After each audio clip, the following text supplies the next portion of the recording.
নমস্কার বন্ধুরা, সীমা রান্নাঘর। আমি আজকে রান্না করব দস্তা কচু। কচুটা কেটে ধুয়ে নিলাম, কড়া বসালাম, জল দিলাম, লবণ দিলাম।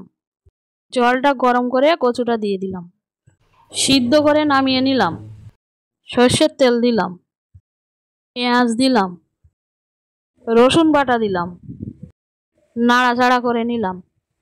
সিদ্ধ করা কচুটা দিয়ে দিলাম, চিনি দিলাম, আদা বাটা দিলাম, লবণ দিলাম, হলুদ দিলাম, লঙ্কার গুঁড়ো দিলাম, জিরের গুঁড়ো দিলাম, কষে নিলাম।